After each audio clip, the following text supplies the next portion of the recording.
the vice chair. And so today I would like to welcome Senator Boyd to the vice chairman of universities and colleges. We have 5 bills today, so we'll go ahead and get started on those. First of those being 2313. As you know, we were expecting some legislation to occur at the federal level in this matter. It has not. So as a result of that, this year we will do a bill out of university colleges, which will allow students to be can be competitive with their name, image, and likeness. It provides them the opportunity to earn money. This does not deem them an employee of the state of Mississippi. There are several things that involves they cannot engage with alcohol, tobacco, drugs, or gambling, those type of advertisements. They could not also get involved with direct conflict with the college and what they're advertising as well. I'm happy to answer any questions that you would have on this subject. It is a lot. Sure. All you do with this, so there's no federal law that you right now. Right. Well, some of the states in the southeast are doing it. Right. Like Florida, I mean, from what I've heard. Currently, Puts us at competitive. sure. Yes. Florida's will go into effect this year. Texas has one. They're in session currently, doing one now. As Tennessee goes in session, they have already said they will be offering that legislation. So California is kind of the one who started it, and then Florida came in, and then now other southeast states are doing as well. And I expect all states, as they come into session or even have special session, they'll begin to do this just to be competitive. Any other questions? If no other questions, motion to pass. Thank you. A favor, aye. Any opposed? Bill is passed.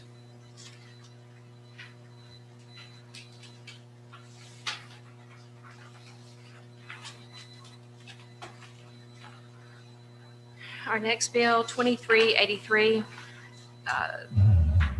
This bill is double referred to appropriations. This bill simply gives the board authority to the community and junior colleges to waive out-of-state tuition. And this is not mandatory.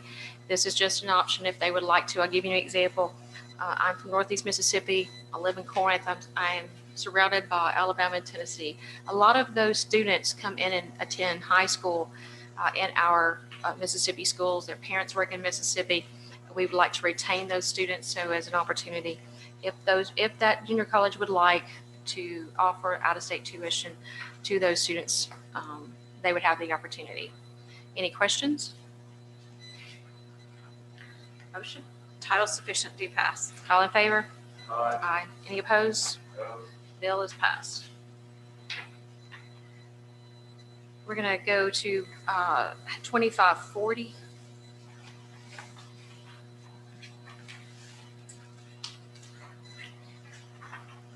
This bill is also double referred to appropriations as well. This bill is called the Step Ahead Program, and which provides a standard dual enrollment program for secondary students. We've done a lot of work on this. We had a hearing, if you all recall, back in the fall.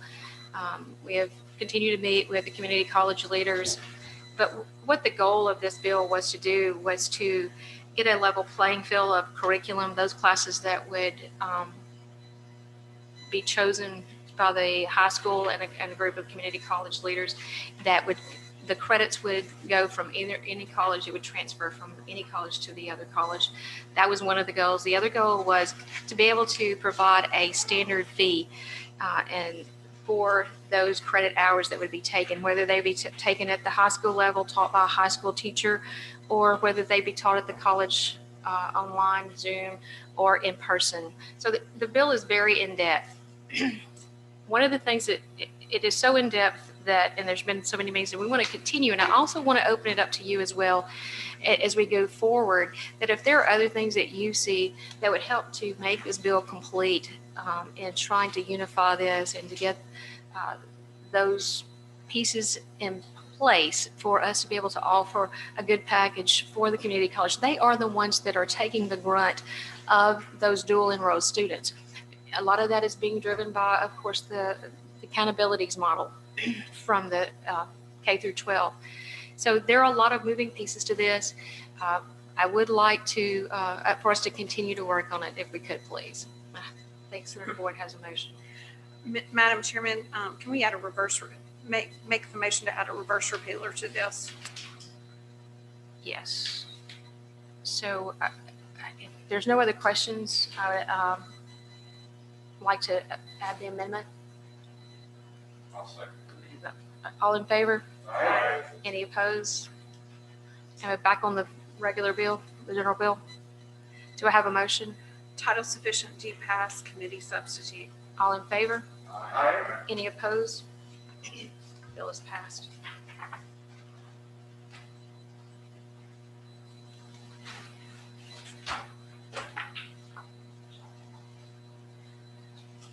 If we could go to item 2547.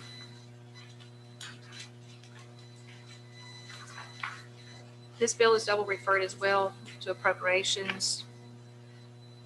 This is a scholarship eligibility requirements, increase the minimum ACT score for MTAG, MESG, and HELP. This is a committee sub, so what we have done, this would provide the student that must score at least a 17 on the ACT to be eligible for the Mississippi Resident Tuition Assistance Grant, which is MTAG. It would provide the student that would score a 30 on the ACT to be eligible for the Mississippi Eminent Scholars Grant Program.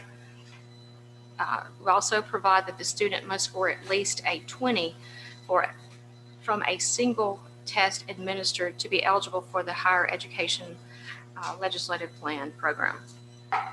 I'm happy to answer any questions. It also, one other thing that this bill, the committee sub does, is that it enacts and provides an applicant who possesses a 3.5 grade point average or better shall be admitted into the University of Mississippi's Accelerated Nursing Program, regardless of the applicant's score on the American College Test. Today, that requirement is 21 plus a 3.0 GPA. They do have the accelerated program, the BSRN, and with us being in the COVID times, this is a great opportunity for them to be able to accept more students into that program with this type of criteria versus the one that they currently have. So if are any questions, I'm happy to answer. Yes, sir. Senator Blunt. Have an amendment.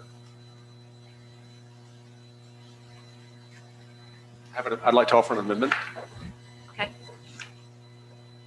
I'll preface my remarks by saying this. We have 3 college student financial aid programs in Mississippi. MTAG, which I think the current ACT score is a 15.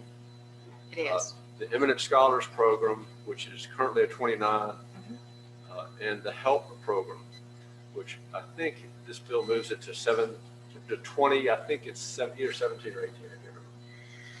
The which now? The HELP program. It's currently at 20. 20. I thought it was changed. Oh, we moved it to 1 test instead of super score. Right. The super score issue, I don't have any problem with. Okay. But the point I want to make is this. It's well documented that standardized test scores track almost exactly with family household income. And the state of Mississippi provides almost half of all college student financial aid to students without any income component whatsoever. It's based simply on a score you get on a standardized test. And that's how we award about half of our money. And I suggest to you that that's not the best way to spend the limited amount of money that we have. We have a limited amount of money. We have deficits for these programs every year. We did one in appropriations this morning. So the thing we ought to be doing is saying, let's assume that we can't spend any more money on college student financial aid than we are. What's the most effective way to spend that money? In an incentive program, and this is almost like an incentive program, you don't pay people to do what they were going to do anyway. There are students who receive these grants that come from households making $100,000, $200,000 a year. If you make, under current law, if you make a 28 on the ACT and you come from a family that's making $20,000 a year, you get $500. If you make a 29 on the ACT and you come from a family that's making $500,000 a year, you get $2,500 to the Eminent Scholars Program. This does not make any sense. We need to overhaul all of this in a way that makes sense for the same amount of money. The idea, it seems to me, ought to be the student out there who cannot go to college but for this money. It's not to give money. Look, everybody likes to get money. I have 2 kids in college right now. I'd love to get $2,500. But it's not to give money to families that are able to send their children to college anyway. It is to make a difference in the amount of money we have where a child can get a college education or not get a college education based on the amount of money that we appropriate. And we're not doing that. Again, more than almost half of all the financial aid that we give out is not based on need, it is based on a standardized test score. It doesn't make any sense. Now, Senator Hobson, who authored the bill, and Senator Harkins and I were on a study committee a couple of years ago with the State Financial Aid Board, and there are differences of opinion among the colleges themselves. Different colleges are winners and losers in certain programs. A couple of colleges are big winners in one program. MTAG is, look, everybody would like to get $500, but $500 for the MTAG program is really not making a difference one way or the other. It doesn't make a difference whether a child goes to college or not. It's nice to have $500, but its impact is negligible. What we ought to do for the same amount of money is maximize impact. The board, so far, and I spoke to them in December on a Zoom call about another piece of legislation, has not been able to reach a consensus on this. Because, and the board, to be clear, the board has all the community colleges, all the public universities, and has representation from the private colleges in the state. Mississippi College, Jim Turcott is on that board, and that's as it should be. So I don't know that we need to be doing anything until we can get a recommendation from the board, but since we have this bill before us, I would offer this amendment. I would eliminate the MTAG program. I would limit recipients to the Eminent Scholars Program to students from families making 200% or less than the median household income of the state. So if your family makes more than 200% of the median household income, you would not be eligible. I would not raise, I would keep the HELP standardized test score the same, and I don't have any problem with the language in the bill about eliminating super scoring. For those of y'all who don't know, super scoring is when you take the ACT more than once, maybe you do better one day on one part, you do better one day on the other part, you can add your 2 highest scores from 2 different days to get a better score. That's what super scoring is. I don't have a problem with that, with not super scoring. But I would raise the family eligibility for the HELP program by $10,000. So to summarize, the MTAG program is $500, and it's awarded to everybody, I think, who makes it 15 on the ACT, which is basically everybody, regardless of family income. That's what we have right now. We're going to not amend the scratch that program. The Eminent Scholars Program today gives, I think it's $2,500 a year to a family, a student who makes a 29 on the ACT. And I talked to Senator Parks about this yesterday. I think she represents Blue Mountain, the area that has Blue Mountain College. And I've been to Blue Mountain College. I don't have anything against Blue Mountain College, but I find it compelling when I can see, and I have all this data going back for years. You spend all this time filling out college student financial aid documents for your children. You start to get interested in this stuff. There are more eminent scholars recipients at Blue Mountain College, which has an enrollment of about 500, than there are at Mississippi Valley State, Alcorn State, Jackson State, Tougaloo, and Rush College put together. And that program, again, is given out based on a 29 on the ACT without regard for family income. The HELP grant is only available to families, I think, making less than $37,000 a year, I think is the current amount. 42,000 42. plus 5,000 for each child. Those are the people who we ought to be about. Those are the people who cannot go to college unless they have some help. And that's where we can make a difference in increasing the number of college graduates in this state. So that's my amendment. And I'll be happy to yield for any questions. Madam Chairman, Yes. I'd like to question Senator Blunt. Is that Senator Polk? It is. Okay. Go ahead, Senator I'm Polk. happy to yield for a question from Senator Polk. I hear what you're saying, and I tried to change some things when I was IHL UNC chairman also. My question is, the numbers you've thrown out in the last 10 minutes, are they numbers that you chose just right now or the last day or two, or is there scientific data that you can back up those numbers? These are numbers that just popped in my head when I saw this bill on the agenda. Right. My goal is, and the bill's double referred, is to end up with a overall financial aid program that costs about the same as we're already spending, but is more targeted. So the increase in family income for HELP eligibility is just a number that I picked out of the air. All that, there is data available at the College Student Financial Aid Board that we can jigger that number around to get to an estimated amount that will keep us with the overall appropriation being the same.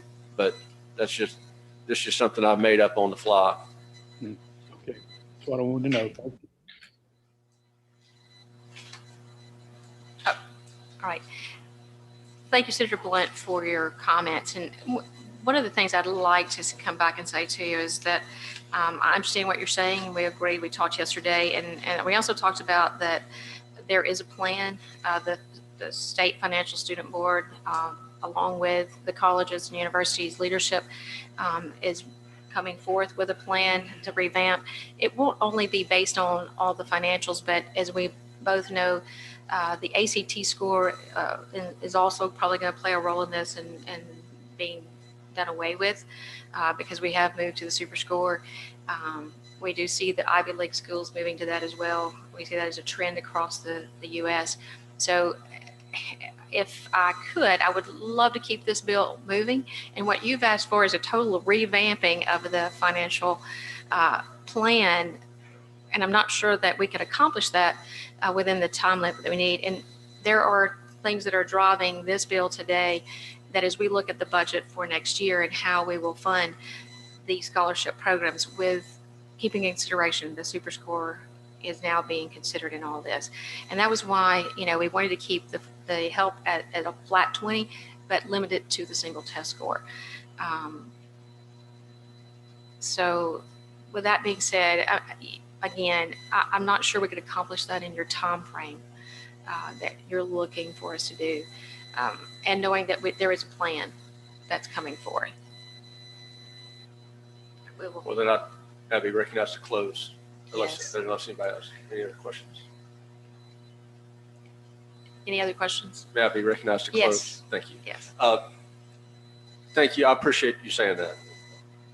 My frustration is Senator Harkins and Senator Hobson and I were on a task force 3 years ago about this.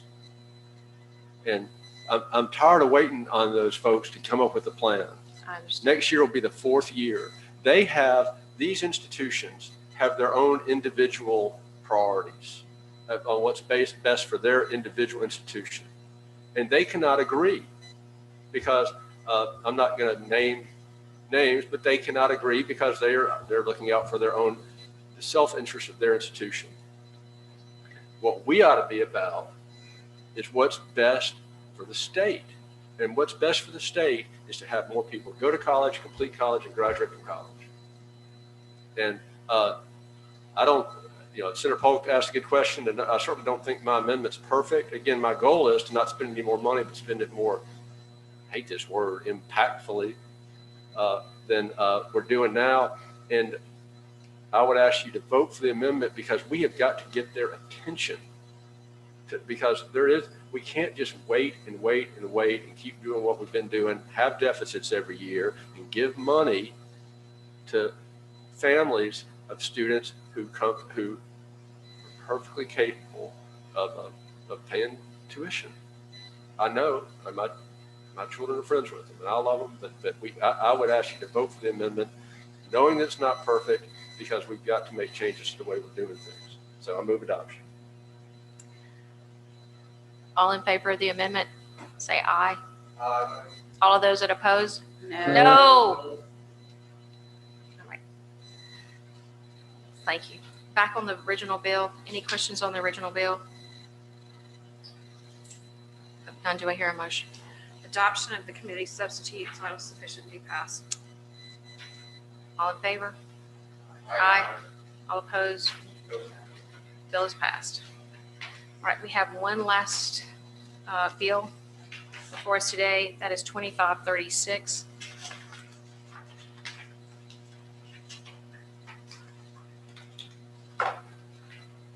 This is the Mississippi Fairness Act. What this would do is require that public schools, it's a subcommittee, committee substitute. Let me make you aware of that. And this is also a double referred bill as well. But what this bill would do is require that any public school, public institution, or higher learning institution that's a member of NCAA, NAIA, MHSAA, MJCAA, to design their sports or intramural teams based in biological sex as male or female or co-ed. To require that athletic teams designed for females should not be open to male students, and provide a cause of action for violation of the act. I'm happy to answer any questions that you might have. Yes, Senator Blunt. Thank you. Are there any documented cases of any of that this has ever happened in the state of Mississippi? Not at this time. I'd like to be Yeah, go ahead. recognized to offer a couple of amendments, if I may. Certainly. I think, and I don't think this does any harm to Senator Hill's intent, but when I read line 17, it says, public institution of higher education or any higher education institution is a member of the NCAA, NAIA, so on. I think that the only thing we can really do here are Mississippi institutions. It doesn't say anything about, it seems to imply that this has some national scope. So I would insert the word, my first amendment would be to insert the word Mississippi, because as I read that, it seems to suggest that this bill in our legislature has some national effect, and I don't think that's the intent. So I would move to insert the word Mississippi before the words higher education on line 17. And if I'm reading that, if I'm not at the beginning of line 17, or public institution of higher education or Mississippi higher education. I guess it needs to go above, I'm sorry, but after the word association or before public institution on line 16. I mean, I'm happy to withdraw my amendment if I'm not reading this correctly, but the way I read that paragraph, it doesn't specify that the bill only applies to Mississippi higher education institutions. If council tells me I'm reading it wrong, please, then I'll be happy to withdraw the amendment.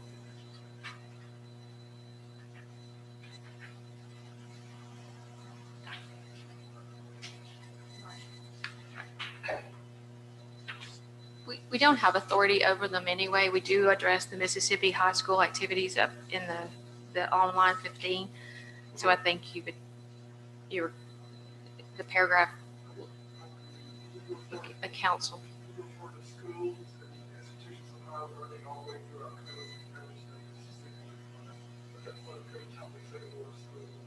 Okay. We don't- Right. Okay, well, if you think it's fine, I'll withdraw the amendment. That's just the way I read it, so I'll withdraw the amendment. My second amendment would be to delete section 1.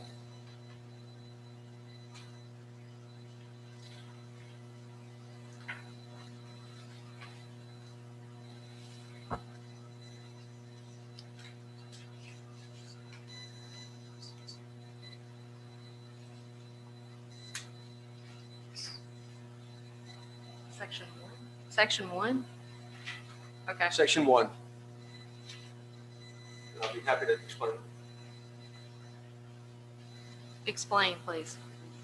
Deleting section 1 doesn't change anything about the bill. There's a lot that's unfair in this world, and this is not near the top. So for that reason, I offer the amendment.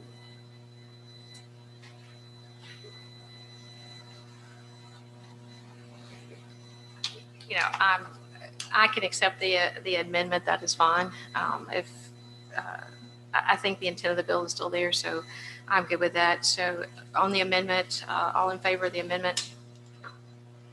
Aye. Any opposed? No. Any other questions on the bill? Motion? Any other questions? Title sufficient to pass committee sub. All in favor? Aye. All opposed? Bill is passed.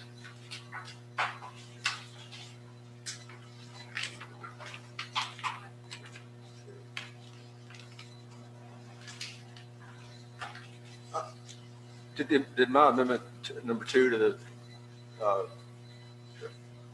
2536 pass, Madam Chair? No.